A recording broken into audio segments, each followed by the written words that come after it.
What is up, YouTube? It's your boy Lanzaro back with another video, and in today's video we are going to be checking out 11 minutes of brand new gameplay that just recently dropped for Wuthering Waves. Now, if you've never heard of Wuthering Waves before, it is an upcoming open world action RPG that has gacha elements. Very important that I have to throw that out there because I know there are some of you out there who do not like to mess with gacha games. However, Wuthering Waves is also made by the same developers who made Punishing Gray Raven, which, if you've heard of that game before, is one of the highly acclaimed action RPG games that is available on mobile. Now, that game is not available on PC. However, Wuthering Waves, on the other hand, will be available on both PC, iOS, and Android. And from the things that I've seen for this game prior, the game actually looks pretty sick. But that's it for a quick summary about what Wuthering Waves is. Without further ado, let's go ahead and check out this gameplay together. Look, like it just starts right off into the gameplay. Tiny monster. Not much right now. I mean, so I will say this real quick. I remember when this first got showcased, I felt like the graphics was a little bit higher. Clearly, they're playing this on a PC, which is also great to see. So we get to at least see what the PC UI looks like. If that is some type of traversal mechanic, that is nice, because it also reminds me of Genshin. If you played Genshin, the way people travel in Sumeru is with the little tethers. Now I wonder if that's a tether that every character is capable of using, or if those are character specific movement abilities. Something you need? English voice acting, that's always great. Now, I didn't mention this earlier. However, this game is very much like Genshin Impact. At least, if we have to draw a comparison, there are elements that you're going to look at and you're potentially going to draw some comparison with Genshin Impact. Considering that Genshin, when it first came out, was being compared a lot to Zelda Breath of the Wild. But now Genshin has established itself so much that a lot of these other new games that are coming out, such as Wuthering Waves, the new Seven Deadly Sins game that's also coming out, and then more recently that got released was the recently released Tower Fantasy game.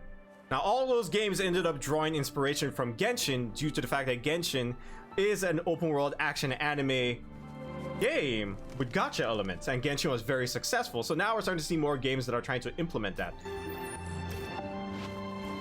So yes, there is a grappling hook mechanic in the game. Great to see. We have the glider.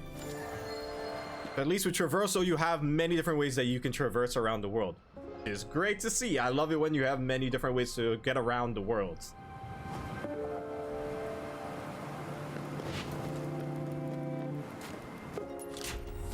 A wall run rather than climbing.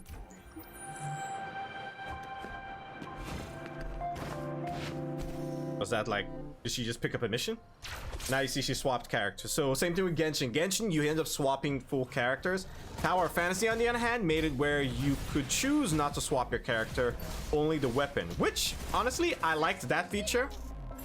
But I guess if you're playing a gacha game with anime waifus and husbandos, you would want to be able to change your character. Now, watching this combat, the combat in Wuthering Waves looks amazing. It looks so fluid. It looks so much fun.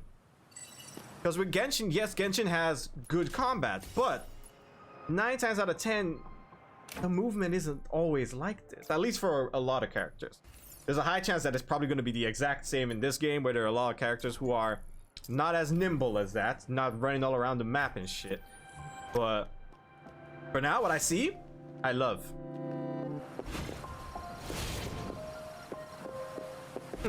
There's a summoning mechanic in the game. It looks like the creatures that you defeat in the world, you're able to somehow eventually collect something from them and turn them into companions. Mounts? Didn't seem like they were mounts. She didn't ride them. She just called them out. But I guess you can use them to assist you in battle. That's a cool feature. There was a little puzzle right there, a little wall that could have been broken. Probably something hidden behind it. There you go. That's how you break it. Ooh. And the quick time dodging. I really love games that have that. Tower Fantasy implemented that. And Tower of Fantasies reminded me more of Bayonetta's, where the whole time slows down and basically your enemy's trapped into a bubble. And within that bubble, you move fast, they move slow. It is definitely one of the nicer features that I got from Tower of Fantasy. Only issue I had with Tower of Fantasy was that the combat in general felt kind of clunky.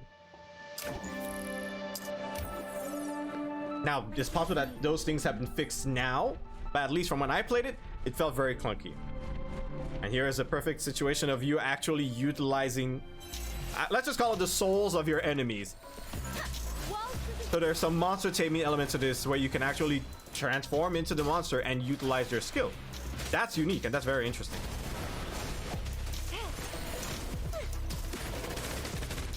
So that didn't look like it was a skill. That looked like it was a regular attack because there was a cooldown on her E when she did that ability. Or apparently you can do it twice. So I have to keep my eye out for that. But there's three things there. There's the E, which is a regular skill. Q is most likely going to be an alt.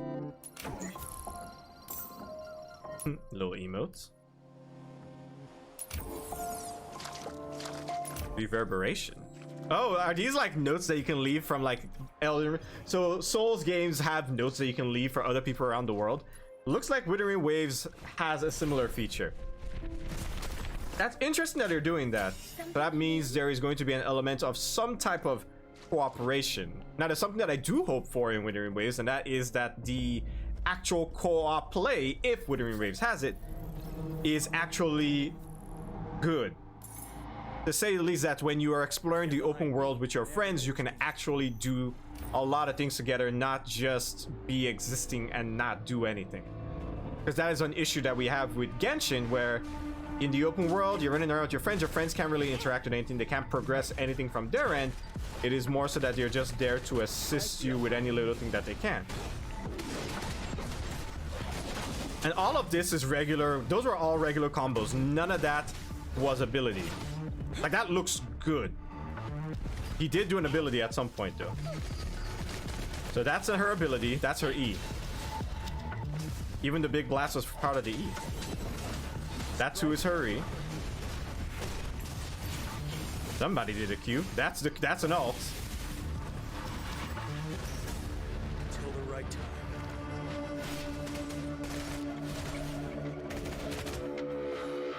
Yeah. Okay, so now they're showing us how you can essentially assimilate the monster soul. Absorb.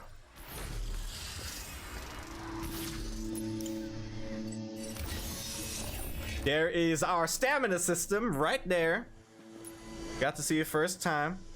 I do wonder how much stamina do we have at a given time, because but the thing with mobile games, they gotta hook you with that moment where you have to stop. Either you pay more money to continue playing the game, or you be patient like a good boy and wait for your energy to recharge.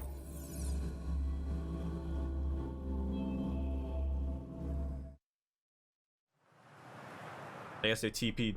Yeah, I believe that was a TP. I don't know. Like, when I saw the water effects, those look good, but for whatever reason, it's like the world itself isn't looking particularly beautiful. Well, graphics isn't everything in the game, let's be real. At the end of the day, if the gameplay is fantastic, story is good. I'm a sucker for good story. If your story is ass, then I know you're just here for the money. And of course, the world is nice to explore. Then graphics doesn't always have to, you know, be the by all be all. Basically, you know what I mean. That alt of his looks like he's summoning a monster to do it rather than it being a regular alt. Most proper for supplies.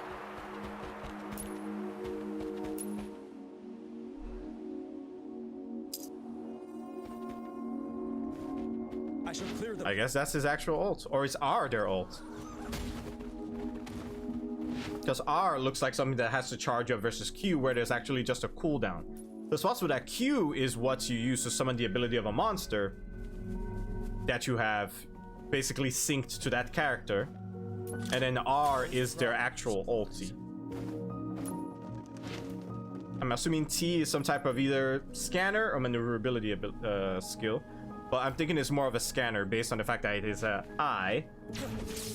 Yes, T is your maneuverability.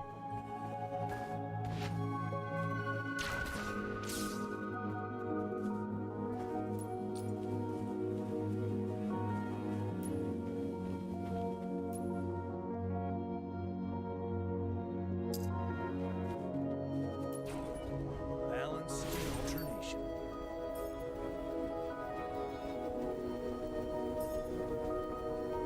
I definitely do really like the feature that they have where you can transform into, for lack of a better word, the monsters that are around the world, or let's just say the creatures. That definitely adds a very unique element to it, and you know, because it can end up making some interesting combos depending on if you're able to actually combo stuff with the monsters that you use.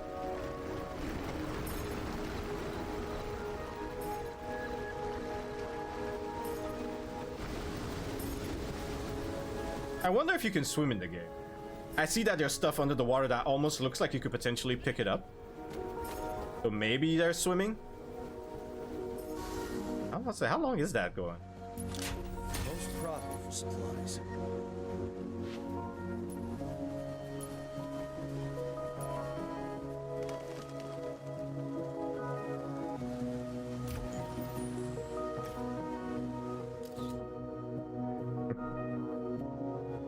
Can't be a modern game without the camera, right? And that is it for the gameplay. Honestly, from everything that they showed us in there, Wuthering Waves looks like it's going to be a very, very fun open world action RPG game. Now, the only concern that I tend to have with these type of games, especially whenever it comes to these types of showcases, is the fact that we don't know if the story is going to be any good. And I know that there are some of you out there who do not care for stories at all. I, on the other hand, am one of those type of people who really puts a heavy emphasis on the story of a game, because at the end of the day, I need something to keep me engaged with that world. And one way to keep somebody engaged is with a good story. Now, like I had said earlier, with Tower of Fantasy, the game itself looked good. However, you could tell that the story was not great at all, and basically the story came second to everything else. But even then, when it came to the gameplay, which would have been the shining aspect of the gameplay felt clunky. A lot of times it just felt like you were smacking against paper, and a lot of times you could just run right past monsters. And there were a lot of bugs when the game first came out as well, but that's, at this point, is just part of the course with modern day games. It almost seems like we can't really get games that do not have bugs. And I guess that's on the developers and maybe on us who keeps entertaining this type of shit. But from this gameplay showcase, again, Wuthering Waves looks like it is heading in the right direction. And I do have high hopes for the game as well. I've been playing a lot more of Genshin again recently, and I am very much looking forward to another game similar to Genshin that I could eventually sink my time into, and hopefully not my money. But that is it for the gameplay showcase. If you would like to try your luck to get some hands-on time with Wuthering Waves, they are going to be having a closed beta testing on April the 24th. Registration for that is currently open, and I'll go ahead and put a link to that registration in the description below. But that is it for today's video, everyone. Let me know what you guys thought about this Wuthering Waves extended gameplay that we got to see in the comment section below. What are your thoughts on a lot of different mechanics that they showcased within that gameplay? I, for one, I'm kind of excited to see how we can make use of the monster catching mechanic where you're actually able to utilize some of their abilities. I think that's very unique, and I think it's going to add a whole new element to the gameplay. But if you like this video, make sure you hit that like button, and if you're a fan of what we do here on the channel when it comes to discussing video game news and reviews, make sure you subscribe and turn on that notification bell so you never miss when a new video drops. All right, everyone, that is it for me. I hope you guys have a fantastic day, and I will talk to you all later. Peace.